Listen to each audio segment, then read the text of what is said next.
pagpapatuloy po ng ating sermon series on the book of Psalms. Tayo po ay nasa Psalm 6. Psalm chapter 6 na. And as a review lang po, no, nito pong mga nagdaang Psalms na napag-aralan na po natin. Lagi natin itong gagawin, by the way, but not all throughout, lalo na kung pagka nakalayo-layo na tayo sa Psalms, no? But hanggat maaga pa, at pwede pa natin siya gawin, no? Babalikan natin itong mga nagdaang Psalms, especially itong book 1, which is mostly si David ang nagsulat, okay? Again, yung Psalm chapter 1 and 2, Psalms 1 and 2, ito yung doorway, okay, or double doors into the Psalms. And if we want to understand the book of Psalms rightly,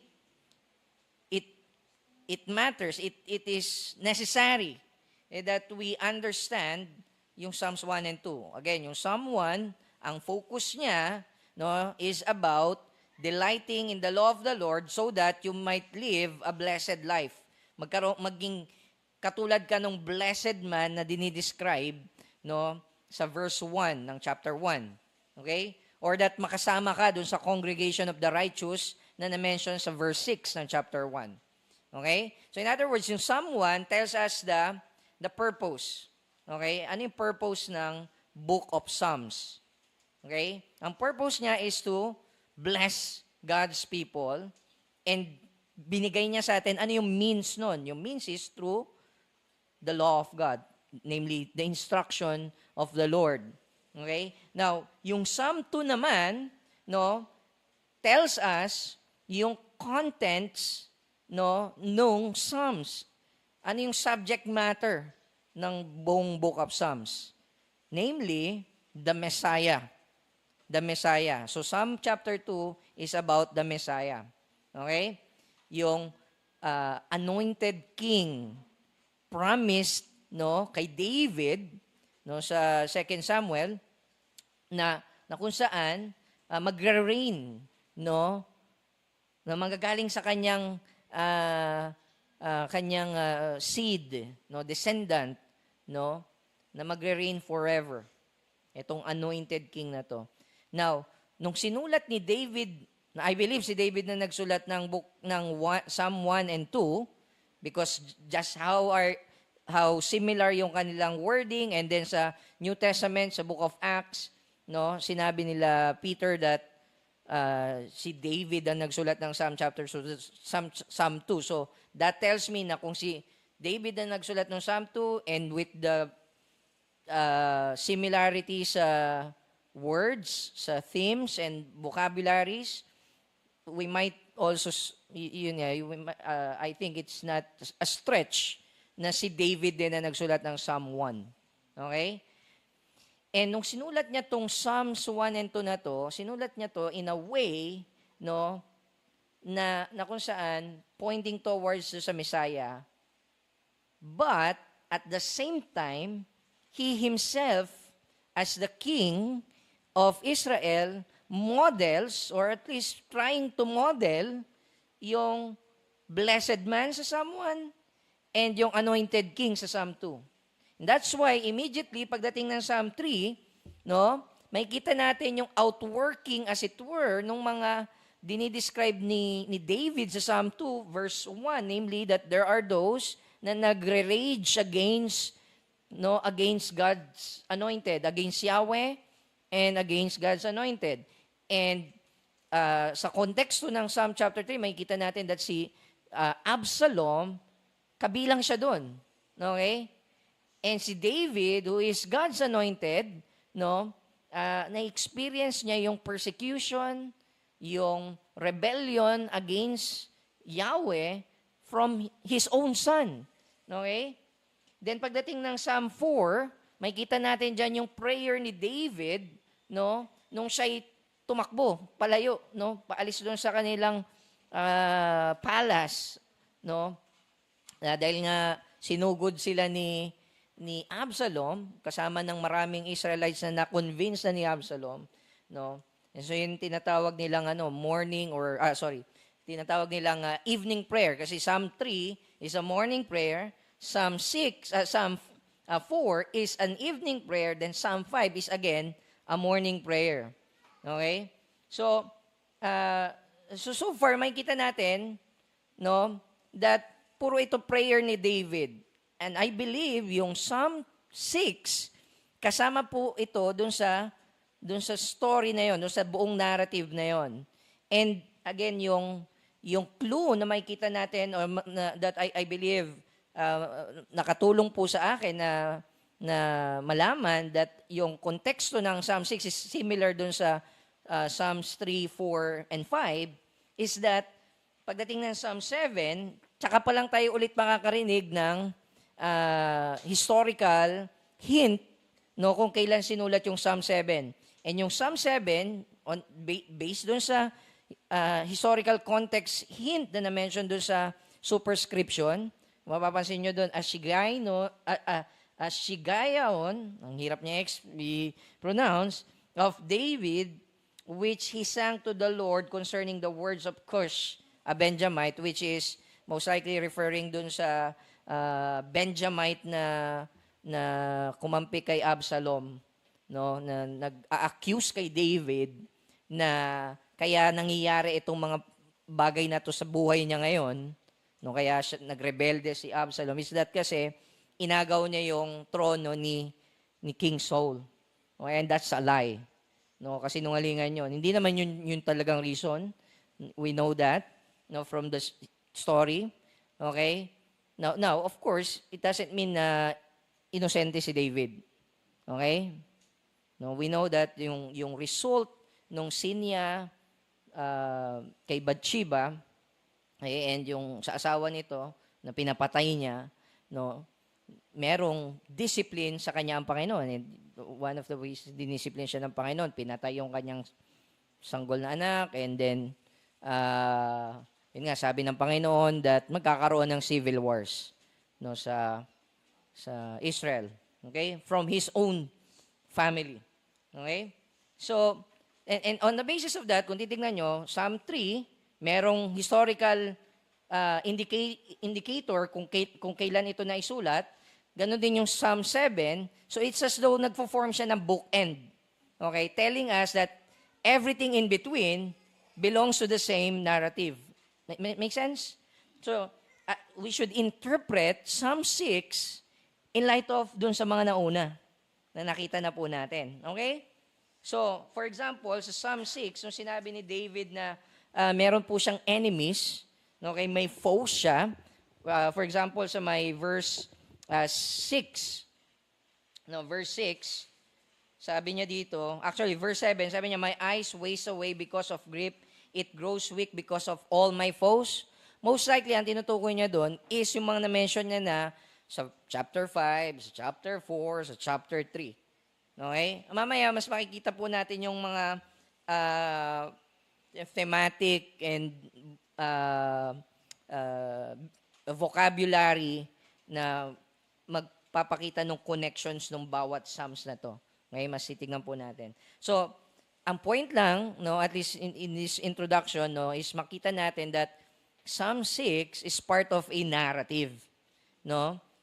Yun yung maganda sa at least sa book 1, no, we can be sure of that na hindi ito inarrange nung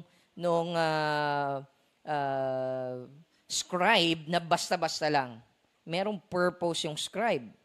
Okay, kung paano niya inarrange itong mga psalms. Okay? So, ayan po yung gusto ko pong makita natin dito sa introduction na ito. Na pangalaw po, gusto ko pong, as a way of introduction dito po sa Psalm chapter 6, no, is that if you read this, it's as though, kung iisipin natin, paano ko ito i-apply? Di ba? This is at least one of the Psalms na para bang pag binasa mo, ang hirap i-apply kasi una, wala naman akong kaaway na ganito. Di ba? Hindi ko naman na-experience itong ngayon, itong dinidescribe dito ni David. Okay? And actually, pag binasa natin, it's not so clear kung ano ba talaga yung cause ng suffering niya. Merong mga hints kung ano yung cause ng suffering niya, but it's somewhat vague and ambiguous. Okay, ibig sabing ambiguous, ibig sabihin lang nun is, hindi siya ganun ka-clear. Okay? So, and for some, pagka naka-encounter ng ganitong Psalms, parang gusto na lang natin iwan.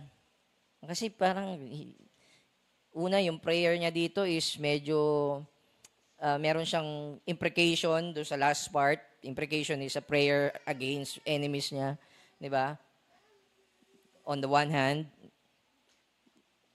So kaya parang, paano ko ito ipagpe-pray? O kaya naman, you might say, well, hindi naman ako king, hindi naman ako surrounded by my enemies. So you might say, now, so ang nangyayari doon sa iba is either iwan na lang to, isang tabi, o kaya naman i-over-spiritualize yung psalm.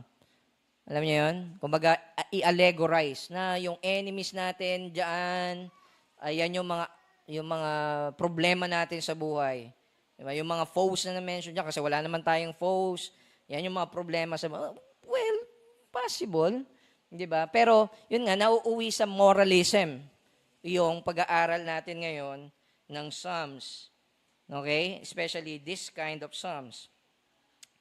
This kind of Psalm. Now, theologians, yung mga scholars po, kinategorize po nila itong Psalm na ito, no? Doon sa tinatawag po nating a psalm of penitence or para siyang repentant, a prayer of repentance, the kind of psalm. Okay, yun yung kanyang genre. Okay? Now, hindi lahat agree doon sa categorization na yun. Okay? Hindi lahat agree. I think, if we are to just read this like that, it's a prayer of repentance only, I think we would miss yung ibang nuance ng text. Now, if others naman, tinitignan to as a prayer for healing. Okay? And you might read dun sa text na meron nga siyang pinagpe-pray na pagalingin siya. Okay? So, again, pagka tinignan lang natin siya that way, na flat, na parang prayer about healing lang, I think we would miss a lot of other nuances or ibang angle dito sa psalm na to that I believe David really intends, no, na makita natin. So kaya sumuko na rin ako, no, kung saan natin to i-categorize. Prayer of repentance ba to? Prayer of healing ba to? I think it is possible na both end. And mamaya makikita po natin yan. Okay, so but before we continue,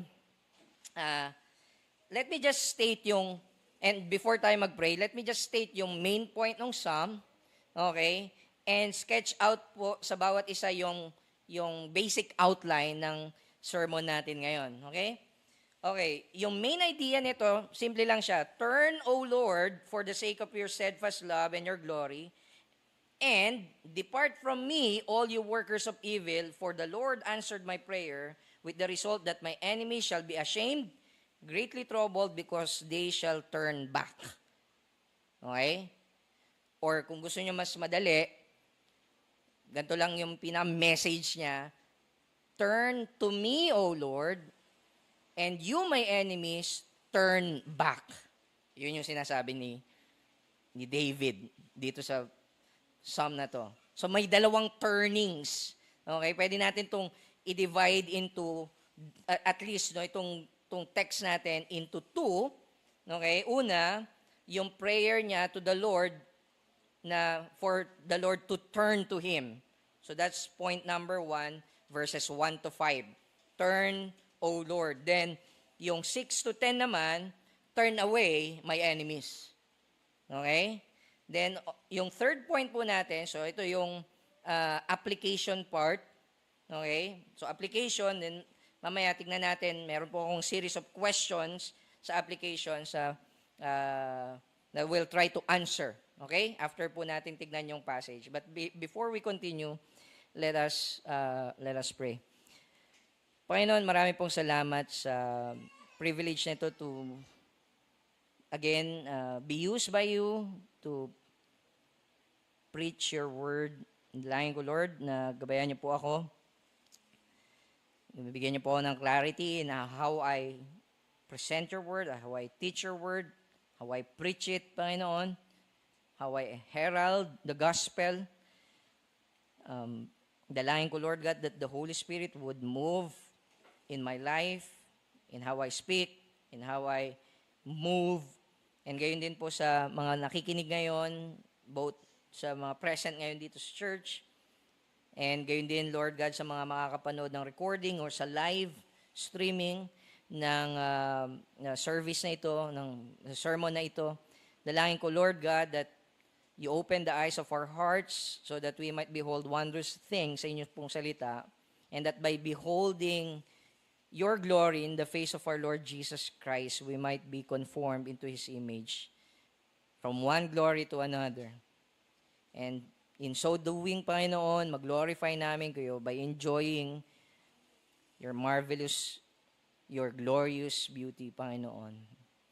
Nawa, kayo po ang maitaas dito po sa aming gawain na ito. In Jesus' name we pray. Amen. Okay. So, una po, turn, O Lord. So, that's our first point. No? Ito yung first division ng Psalm 6. No? Turn, O Lord. And in verse 1 to 3, in-state ni David no, yung context o yung reason for this prayer. Okay? So you might say, merong trouble na na-experience si David. Okay? Ano yung trouble na yon? Yung trouble is that David feels guilty about something. Okay? Now, we're not told exactly no, kung saan siya guilty about. It's just is. He felt guilt. Meron siyang guilt na nararanasan. And may kita po natin yan, una, dito po sa negative plea ni David sa verses 1 to 3. Okay? Sa verse 1.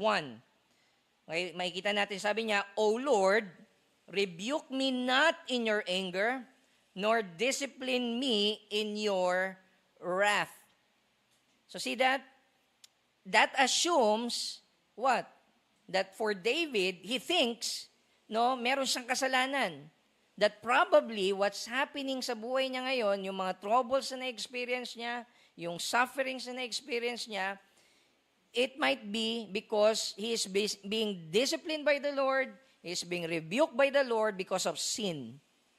Kuha po natin, that's why sabi niya, rebuke me not in your anger, nor discipline me in your wrath. Now, ang tawag po dun sa ganong way of writing, no, is parallelism.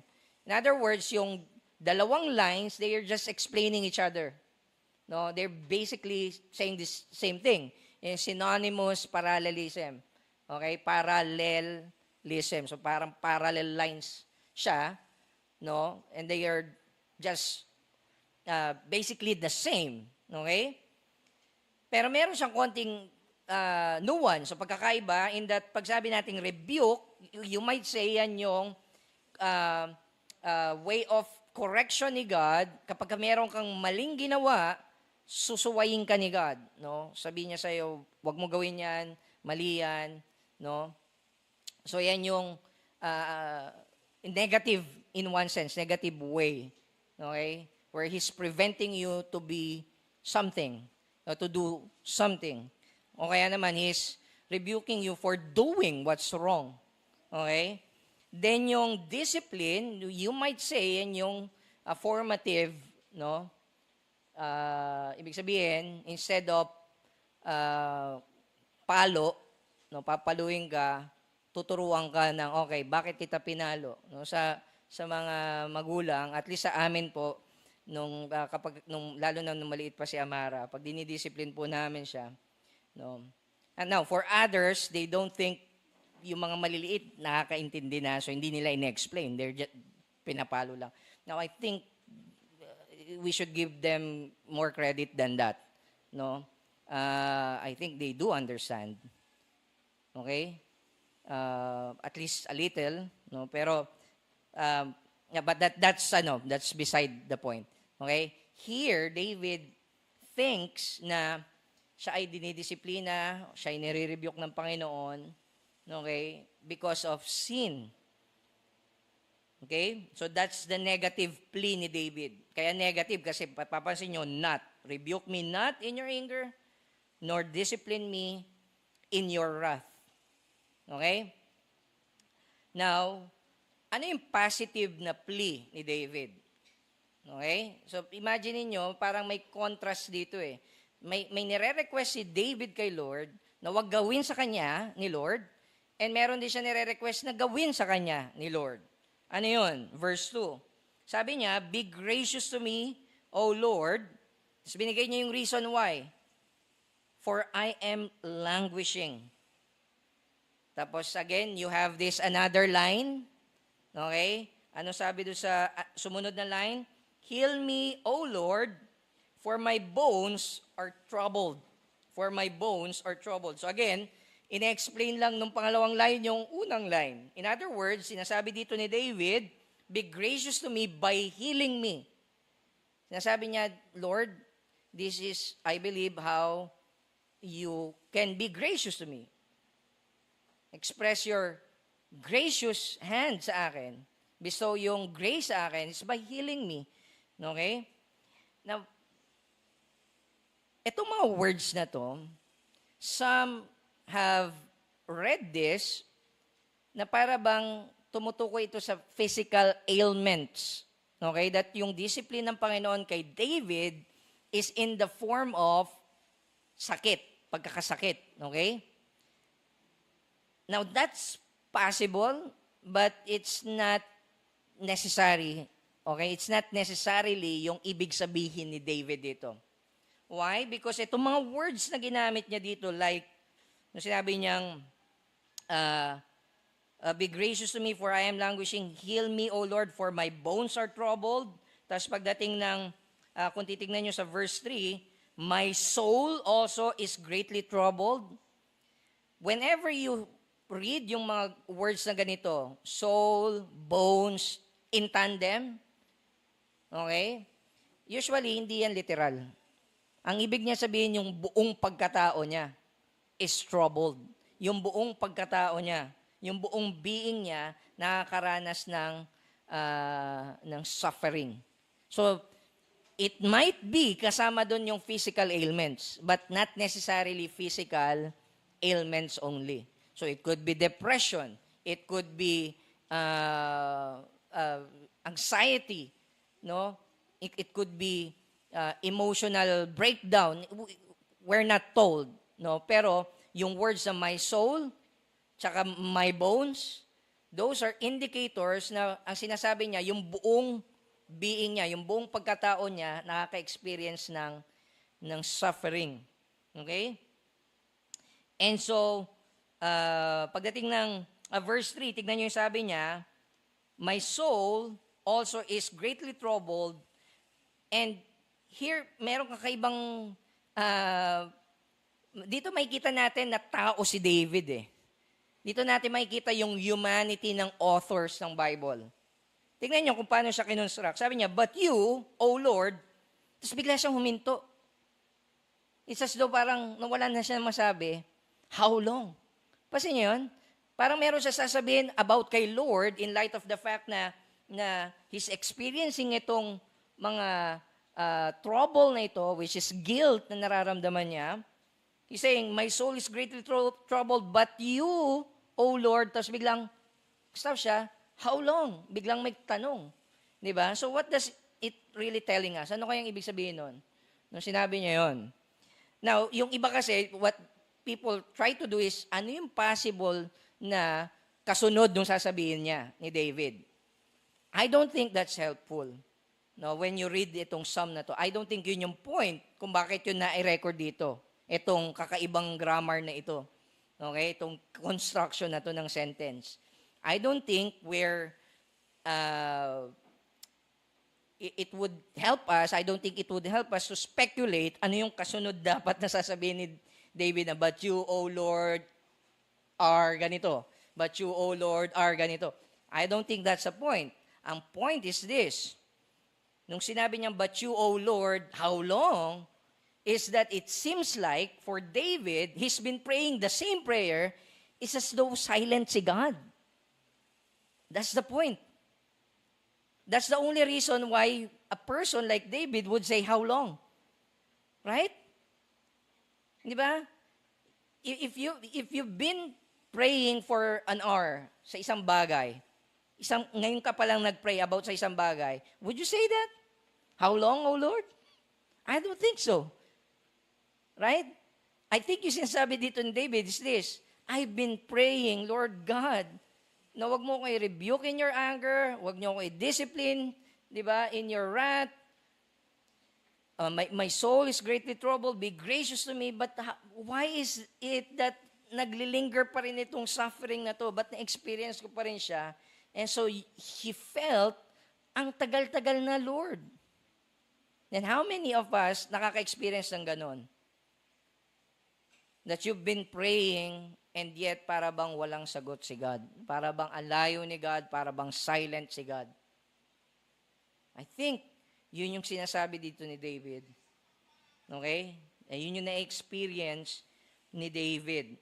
Okay? So, we might ask, where is this sense of guilt coming from? No? Kaya siya nakakaranas sa tingin niya, baka meron siya nagawang mali.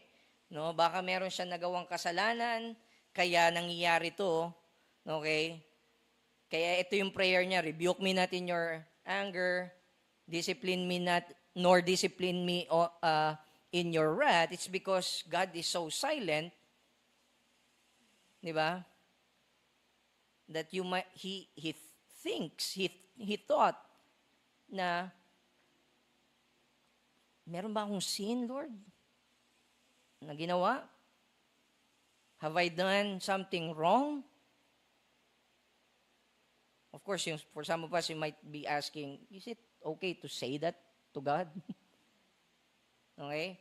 Now, of course, David here is not claiming perfection. He's not claiming absolute holiness and righteousness na para bang di siya nagkakasala. Of course, alam niya that at least some of what's happening sa buhay niya is a result of his own sin. But he's saying what he's saying here is this. Meron ba siyang particular sin other than that of Bathsheba, okay, that's causing this? Okay? So, hindi ito tumutukoy sa absolute righteousness ni David because that's not true. Wala siyang ganun. Okay? Meron siyang relative righteousness, you might say. No, pwede natin sabihin. Sabing relative righteousness, no, in relation to, halimbawa, sa mga nakakasalamuha niya, mga taong nakakakilala sa kanya, wala siyang ginawang masama. Okay? Relative to that, he's blameless. Does that make sense? And so, now that nangyayari sa kanya tong mga bagay na to, no, he's asking, have I sinned? I think yung picture na pwede natin gamitin dito is si Job, di ba? Now, of course, when you read Job, you'll immediately learn na hindi porke naka-experience ka ng suffering, it's because you have sinned. If there's anything na matututunan natin sa book of Job is that, na hindi lahat ng suffering is a result of our sin. Okay? Our personal, particular sins. Okay? But it's not wrong to question that, to ask that. It's natural, it's okay.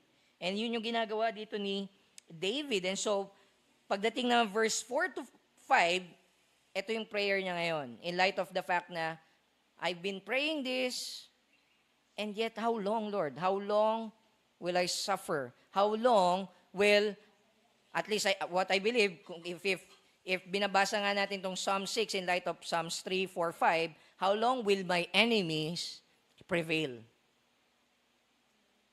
Remember, he is on the run. Buhay pa si Absalom. Okay? How long? Right? How long? It's as though they're winning. Diba? And so pagdating ng verse 4 to 5, sabi niya, turn, O Lord. So ito yung main request dito sa verses 1 to 5. Turn, O Lord. Ano yung ibig sabihin ng turn diyan? Now, kadalasan yung word na turn, pag ginagamit po siya sa mga wicked or sa people ni God who need to repent, yan yung word na ginagamit po dyan. It's the same word. It means to repent. But when it applies kay God, of course, it doesn't mean that God repents na as though meron siyang kasalanan. Okay? Rather, ang sinasabi dito, it's because of probably, David is saying, because I have sinned, Lord God, it's as though you are, what? You turned your back away from me. Make sense? It's as though ayaw ipakita ni God yung mukha niya to bless him. Okay? And so he's asking the Lord, turn, O Lord. Ano yung purpose nun? Turn in order that the Lord might deliver him and save him. See that? Sabi niya, verse 4, turn, O Lord, deliver my life. Save me. See that? Those are the same thing. Different words for the same idea. Deliver, save. Okay? Now, tignan niyo po yung grounds kung bakit ito ang prayer niya. Okay? Ano yung reason why he has this confidence to pray kay Lord na, Lord, deliver me. Turn to me, O Lord. Deliver me and save me. Grinound niya ba yung kanyang panalangin by saying, Lord, wala akong kasalanan? Yung ba yung sinabi ni David? Sinabi niya ba na, Lord, sumunod naman ako sa'yo? Kaya pakinggan mo ako, Lord. I-save mo ako. Deliver me from my enemies. Deliver me from this pain, this suffering na na-experience ko. Ano sabi niya? Sabi niya, because or for the sake of your steadfast love. Again, nakita na natin yan sa ibang Psalms, no? Sa previous Psalms na nakita po natin, sa 3 to 5. No? Yung steadfast love, yan yung loyal, covenant-keeping love ni God. Yan yung chesed love niya. Yan yung special love ni God. Okay? For His elect. Ito yung love ni God na kung saan hindi siya nagbabago. Ito yung faithful love ni God. Now, if there's an adjective that we can add before yung word na love, yan yun, steadfast. This is the kind of love na meron si God that doesn't depend on us, but depend wholly sa character ni God as a God of love. Okay? Doon, inangkla ni David yung kanyang panalangin na iligtas siya ng Panginoon. Kita niyo yun? Pangalawa, grinound niya, okay, yung binigay niyang reason for this prayer, or yung argument niya for this prayer, no, not only that God is steadfast in His love, but that God is passionate for His glory. Basta niyo yun? Tignan niyo po sa verse 5. Sabi niya sa verse 5, for, so that's our clue na this is a reason. For in death there is no remembrance of you. In Sheol, who will give you praise? Ano yung sinasabi ni David doon? When sinasabi ni David, pag namatay ako, Lord, no, who's to praise you among the living? Kukuha niya yun. Now, He's not saying na walang afterlife, ha? He's not saying walang intermediate state, walang pag namatay siya, mapupunta siya dun sa heaven kasama ni Lord. He's not saying that, na yung soul niya is as though walang pupuntahan. Ang point niya is that among the living, Lord, that's one less worshiper. Wow. Nagigits yung argument niya. Sinasabi niya, Lord, I believe that you are passionate for your glory. I believe that you want to be glorified by displaying your steadfast love sa people niyo. And that's why I'm praying to you, Lord God, save me. Not because I'm good, I'm not good, but because you are good and you want to be glorified in your people. Nakuha niyo po yun? Is that how we pray? When we ask the Lord, when we request kay Lord to spare us some suffering, is it because of that? Ultimately, steadfast si God sa love niya. We are undeserving of His grace, but yet, He is steadfast sa love. And pangalawa, Lord, I want to glorify you. Subuhayin niyo pa ako, Panginoon. I want to live for you. So that's how David prays. Now, let's turn dun sa pangalawang part ng passage ng text po natin ngayon. So from turn, O Lord, yung main idea dito po sa verse 6 to 10 is, turn away my enemies. Turn away my enemies. Okay? Now, bago niya ginawa yon, bago niya sinabi yon, yung turn away. Now, that's a paraphrase, which is nakuha ko siya sa last part ng verse 10. Okay?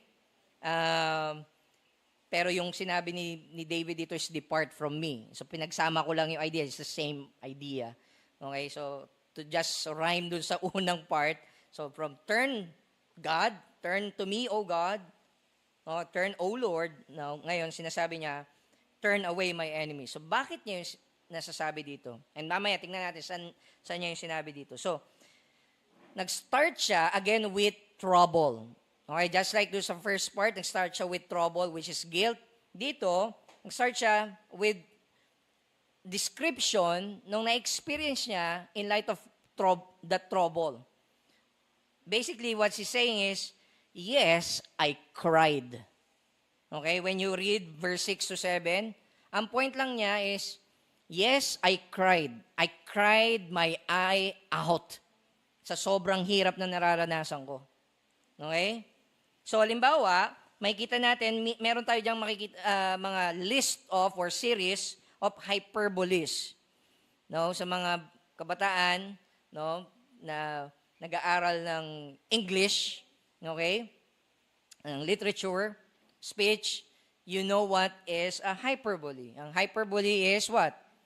Ibig sabihin nun is an exaggeration, intended exaggeration, no, sa kanilang pananalita to make a point. Okay? And we know na exaggeration. So, basahin po natin. Sabi diyan, I am weary with my moaning. So, that's not exaggeration. Yung sumunod diyan, to describe yung weariness na experience niya in his moaning, sabi niya, every night, I flood my bed with tears. See that? Totoo ba yun? Literal ba yun? Of course not. Diba? Ang point is, sobrang iyak niya, sobrang pigati niya. Diba? Again, sumunod na statement, I drench my couch with my weeping. Drench, yung word na drench doon, literally, pag translate nyo siya literally, ibig sabihin, dissolve. Isa sa sinasabi niya, I dissolve my couch with my weeping. Sa sobrang iyak niya, and lakas ng buhos ng iyak niya, na-dissolve na yung couch. Di ba? Again, hindi yun literal. That's a figure of saying. No? That's a figure of speech.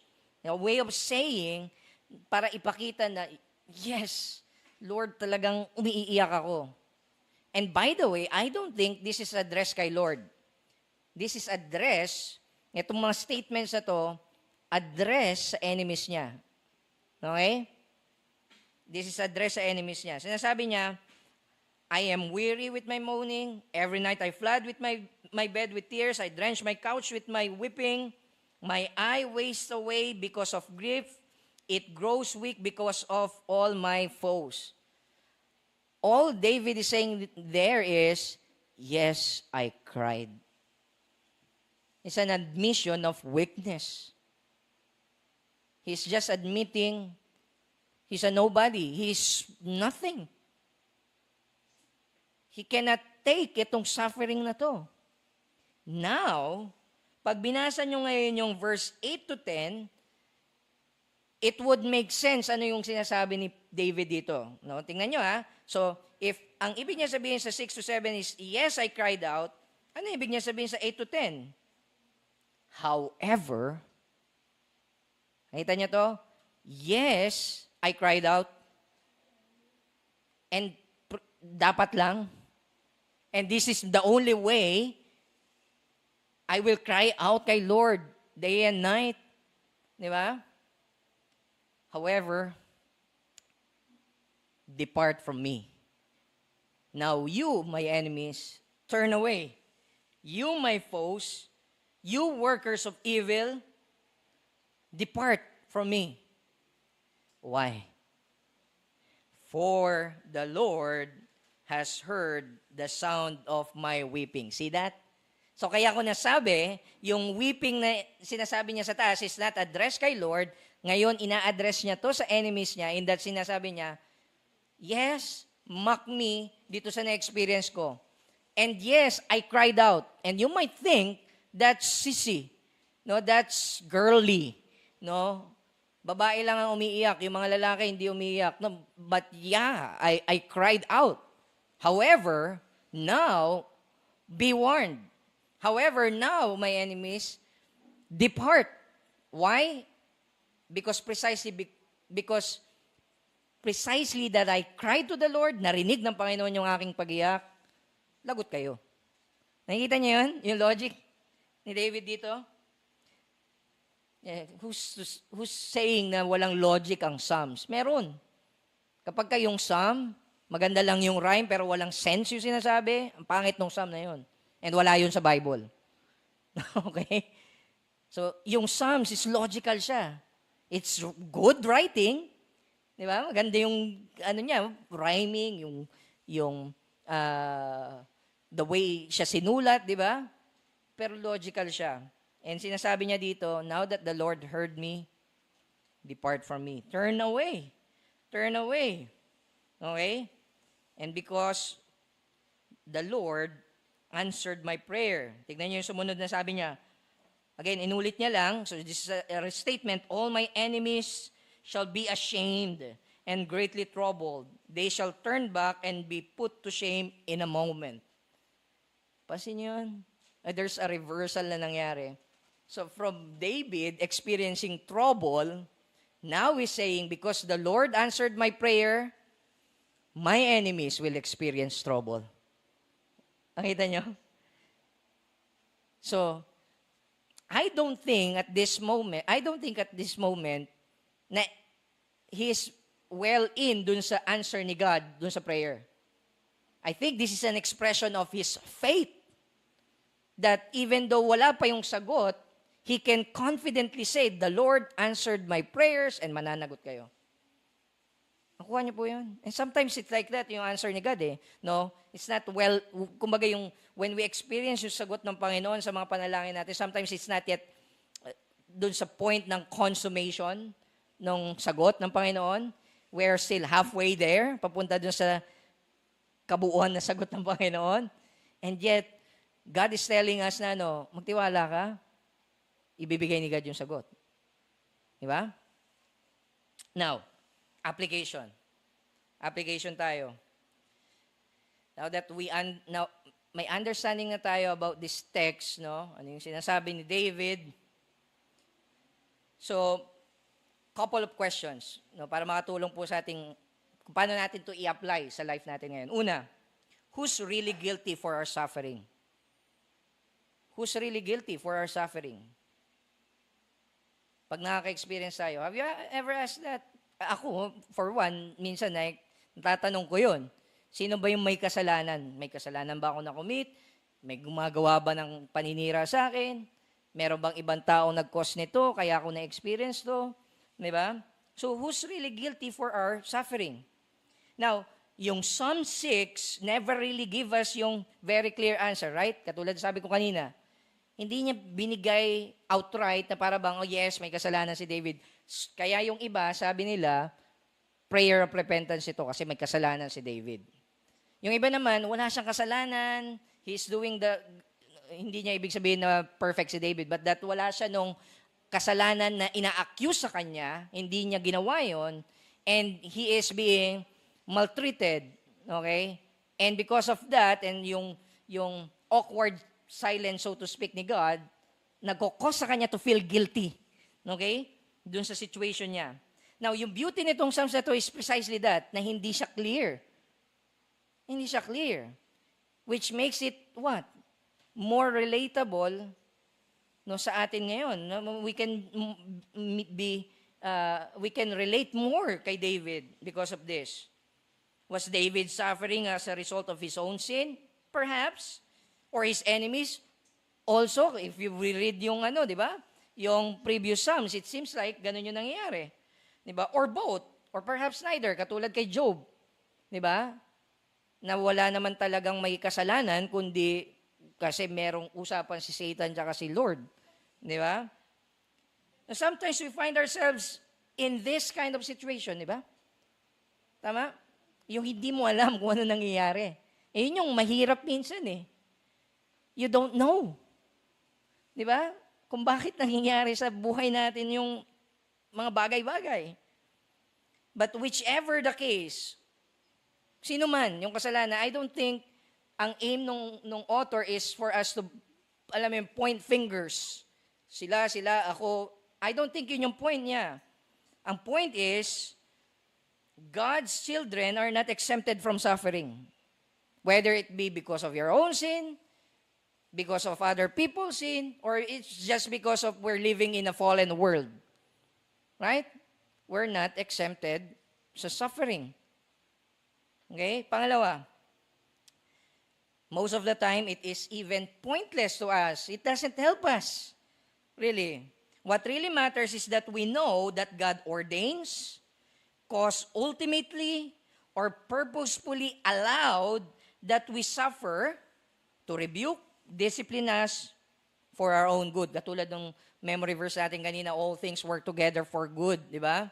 And we know that for those who love God, all things work together for good, for those who are called according to His purpose. And then, pag binasa nyo po yung mga sumunod na verses, you'll know that kasama doon sa all things, suffering, we are being killed all day long, di ba?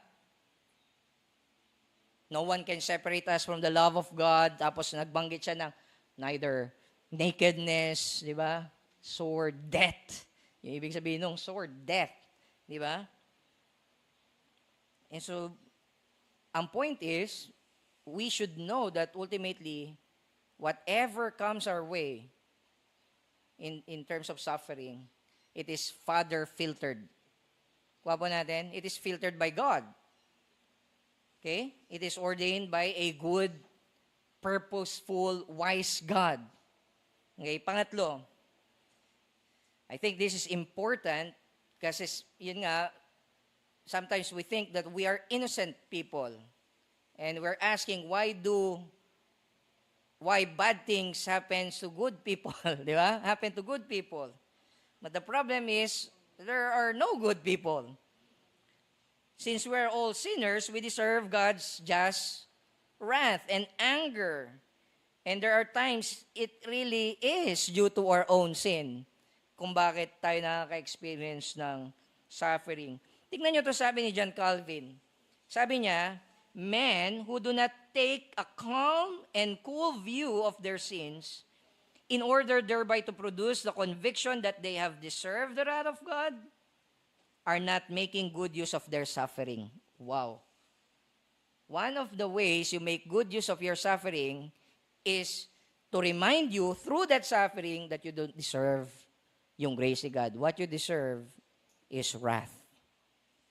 And only by grace kaya ka buhay ngayon. Only by grace kaya ka Kristiyano pa rin hanggang ngayon. Di ba?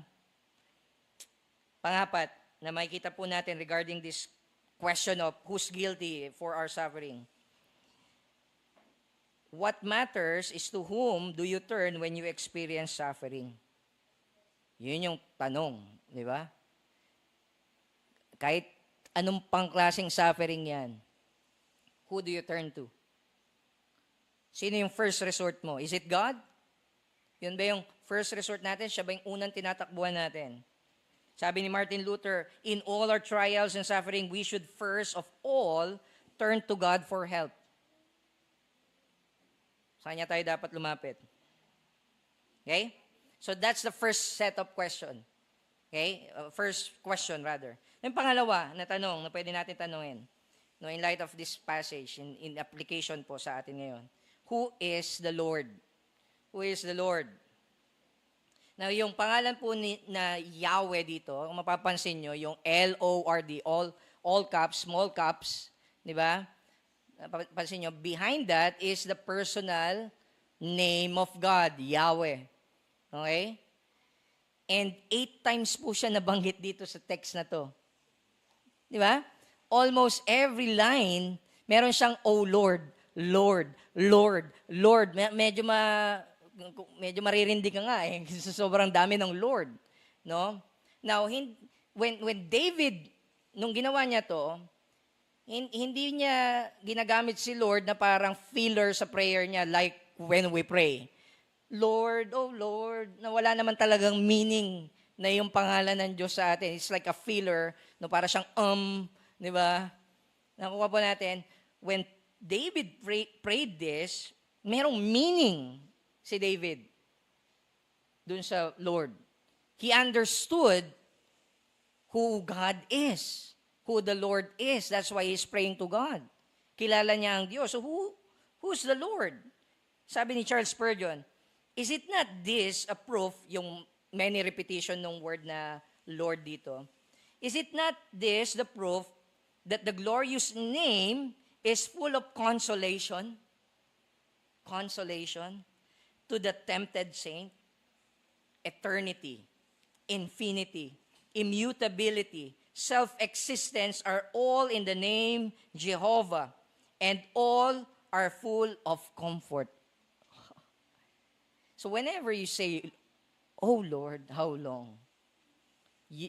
Know that dun sa name na yon, God is eternal. God is infinite. God is immutable. God is self-existent. He doesn't need us. We need Him.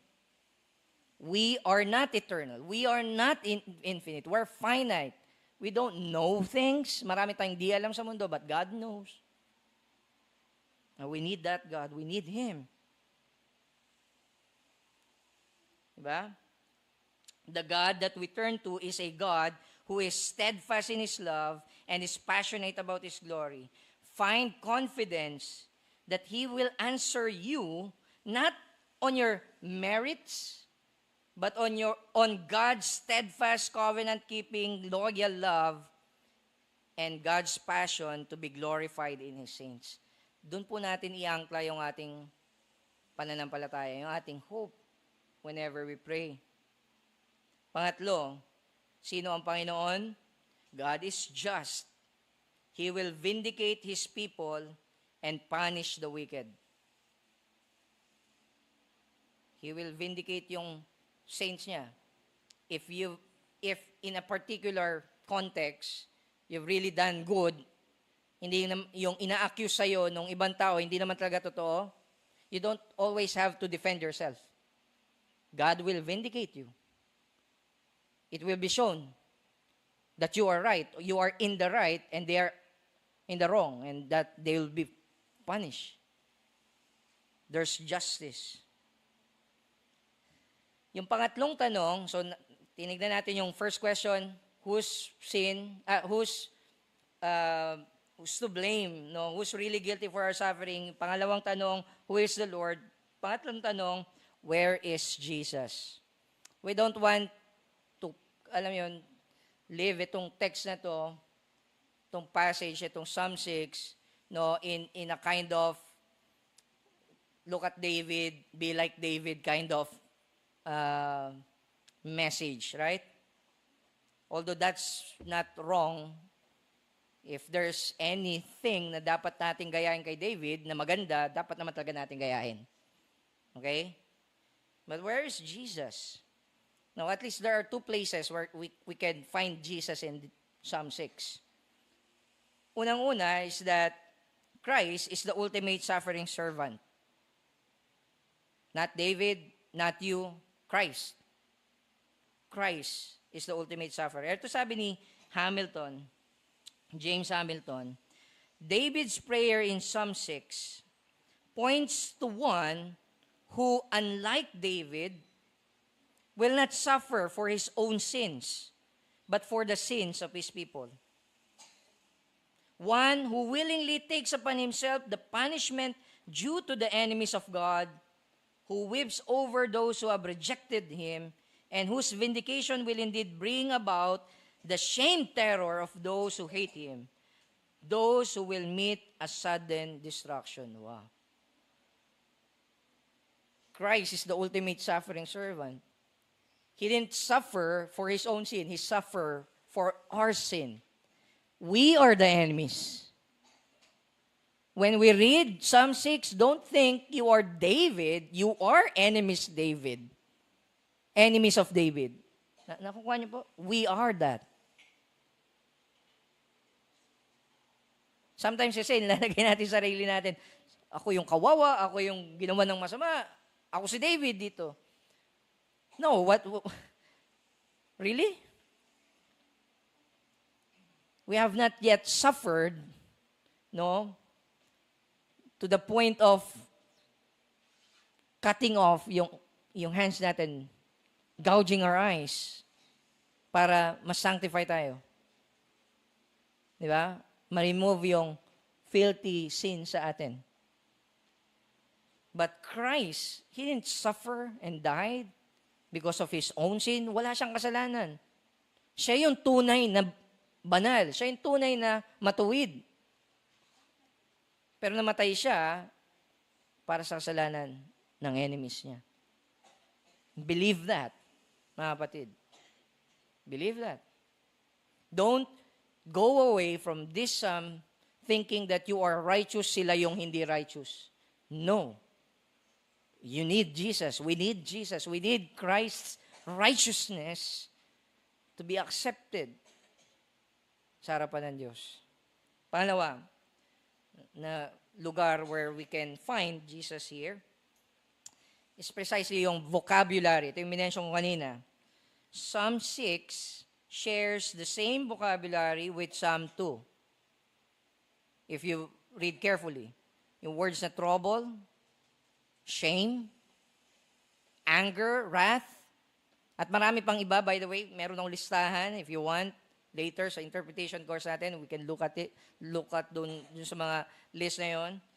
Ang dami niya similarities sa Psalm 2, and what David is saying here is as though that in some ways, he didn't act the way God's anointed or the blessed man in Psalm 1 should act. And the result is that he is now experiencing the wrath and the discipline of the Lord that's supposed to be directed to the wicked king sa Psalm chapter 2. So, try nyo po balikan ng saglit, Psalm 2. Remember, sabi dun sa verse 10, Now therefore, O kings, be wise, be warned, O rulers of the earth, serve the Lord with fear and rejoice with what? Trembling. Kiss the Son, lest he be angry and you perish in the way, for his wrath is quickly kindled. What David is saying is as though yung dapat mangyari sa wicked enemies ni Yahweh and ng anointed ni Yahweh, somehow nangyayari sa kanya. So ano ibig sabihin nun? Nilalagay ni David yung sarili niya, hindi sa paanan ng anointed one, though he is a type of the anointed one. Nakikita niya yung sarili niya in allegiance with the wicked. who needs refuge sa Anointed One. Kuha po natin. In other words, David saw himself in alignment with the wicked who needs to repent and kiss the Son. He too needed Jesus. And if he does, how much more we need to kiss and take refuge in the Son. Kuha po natin. Most of the time, yun yung nangyayari talaga. We are in alignment dun sa kabilang side. We are not acting as we ought na mga anak ng Diyos, belonging to the congregation of the righteous, to the blessed. Most of the time, we neglect God. We fight God. We rebel against God.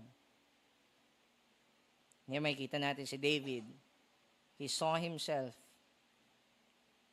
sa paanan ng mga, not sa paanan ni Jesus or no anointed Son of God.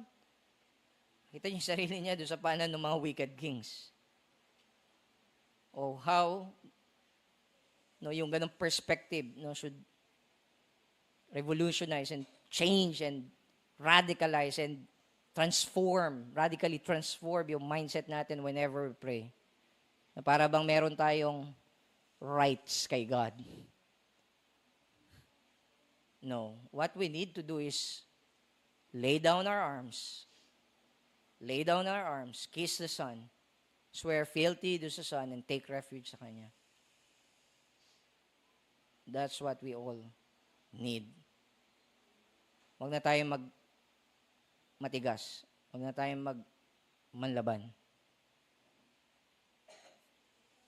And that's how we ought to pray. Always. And yun yung background. Yun yung foundation ng prayers natin. Ultimately, bakit tayo patatanggapin ng Panginoon? Bakit tayo pakikinggan ng Panginoon? It's because of the Son. It's because of Jesus. Let us close in prayer. Panginoon, marami pong salamat dito sa Psalm na to. Indeed, although matagal na ito naisulat, thousands of years ago, yet it's still very relevant sa panahon po namin. We need to hear this, Panginoon. We need to know how to pray, to come to your presence, Panginoon. Saan dapat namin nilalagak yung hope namin and yung confidence namin. Ultimately, it's not in our own merits, in our own values, in our own achievements. There's nothing in us, Panginoon. Now, when we come to you, we come with empty hands, Panginoon. That's the only way. And so, Lord, teach us. Teach us to humble ourselves. Teach us and cause us, Panginoon, to take refuge in your Son, Jesus. Sa Kanya kami unang tumakbo. Sa inyo kami unang mag-resort, Panginoon, hindi sa kung ano-ano. Yes, Panginoon, at most of the time, yung na-experience namin sufferings is because of our own sin. But it really doesn't matter. Ultimately, we must come to you. We must turn to you. Asking, Lord God, to turn to us. Turn, O Lord. So, Father, maraming salamat dito sa Psalm chapter 6 in giving us this Psalm, Panginoon, in teaching us this Psalm. Nawa mag-glorify kayo, magnify po kayo sa buhay ng inyo pong mga anak. In Jesus' name we pray. Amen.